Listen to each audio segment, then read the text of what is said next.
my channel. Long time no DIY. It's been a while since I uploaded a DIY video. I've mainly uploaded hauls. But today for you guys, I have a Dollar Tree farmhouse decor video. I have seen comments saying that they're over the farmhouse DIYs because they see everybody doing it. And I do know with the Dollar Tree community here on YouTube growing, there tends to be a lot of people doing like the same things. I'm not gonna lie, it's kind of difficult to try to think outside of the box, and also I like farmhouse decor. That's my favorite type of decor to do. So I don't think I'm going to stop doing it, but I do want to start incorporating things that I don't see many people do. Like I don't really see like modern decor, people doing too much of that, or I don't know, there's different things. So today for you guys, I'm going to be showing you how I made a crate using some Dollar Tree signs as well as this really pretty wall art piece. I absolutely love it. I love both of them a lot. It totally reminds me of like farmhouse pictures that I see of like from the Magnolia brand at Target. The stuff I see there, this kind of reminds me of it. So I hope you guys enjoy this video. If you do, please give it a thumbs up. Let's see if we can get this video to 5,000 thumbs up. Let me know you want to see more DIYs. Let me know what you think my next theme should be down in the comments below. I know I want to have some farmhouse like Easter tutorials coming out soon, but you know, I can try to do other things. It's like, I'm not gonna lie, right now I'm kind of in a rut with trying to think of things, and I think that's mainly because of like family things that have been happening and the wedding. My wedding is super close. This weekend is my bridal shower, and just I have a lot on my mind that it's kind of like hard for me to really get inspired. So let me know what you got down in the comments below. With that being said, let's begin the tutorial. Let's start with the crate. From Dollar Tree, you want to pick up 3 of these love signs. Now they look like they're wood. They're not real wood, but they have indents in them that give it that wooden appearance. You'll want to remove the galvanized heart from them. I do know since Valentine's Day is ending, Dollar Tree probably won't carry these ones in particular anymore, but with almost every single season, they get something similar to this in, and if you can't find this at all, you can always just use foam board all across this. Now to one of those signs, you're going to want to cut it in half. So I took a ruler, measured it out, created a line so I knew where exactly I wanted to cut it, and then I go ahead and cut it. Now I'm not going to lie, it's a little bit hard to work my scissor through this. There's other things you can use if you have it on hand, like you could use a saw if you wanted to, or if you have like a really nice sturdy scissor. I went between 2 meat cutting scissors, honestly, but then I realized a better option is to grab a razor or a utility knife, box cutter, go through it slightly with that, and then bend the piece of board and it'll crack nicely in the middle, like pretty evenly. What you want to do is paint your boards. I am going to be painting them using a chalk paint that I got from Walmart, and it is in the color Mineral. I did sand this down in hopes that the paint would adhere better. Did it really? I honestly couldn't tell you. In my head it did, but who really knows? You'll have to do at least 2 layers of paint so that the red isn't showing through anymore. Remember, you want to paint all of the board, including the very small sides of the board as well as the back of the board. And I did take a screwdriver, a flathead screwdriver, and I kept kind of going through those little indents that are in the board because I didn't want paint to build up too much in there where it would take away the look of those indents, because those indents are what make this look a little bit more like wood rather than, you know, just like a piece of board. Now you can glue the front and the back to the sides. Now I'm using E6000 glue and hot glue. First, I take the E6000, place it on one edge of the board, and then attach 2 of them together.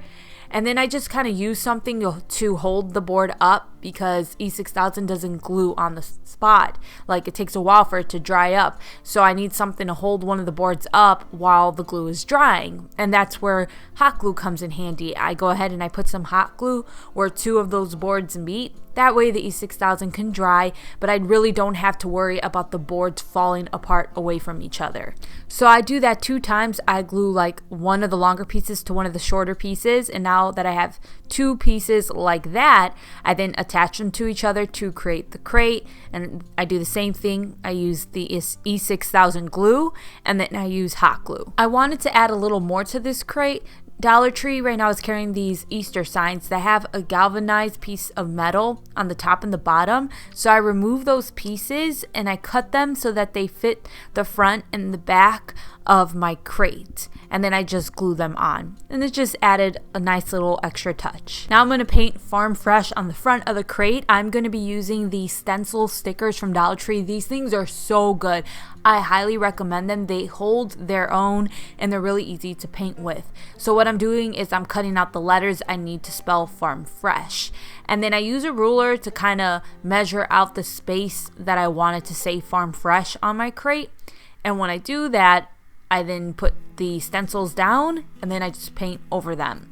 First I had to do farm and then I had to do fresh, just because it doesn't come with multiple letters of each letter. It just comes with one of each letter. Like I said, these sticker stencils work very well. The color I used to paint the Farm Fresh, it was actually just the chalk paint I used on the crate mixed with some black paint. Now for the bottom of the crate, I'm going to be using foam board from Dollar Tree. I placed the sides of the crate on top of the foam board and then traced the inside of that square shape or rectangular shape, and then I use a razor to cut it out. Now I will say this, if you put anything inside of this crate that is heavy, you want to grab the crate by the bottom and be very gentle with it, because you are just using foam board for the bottom.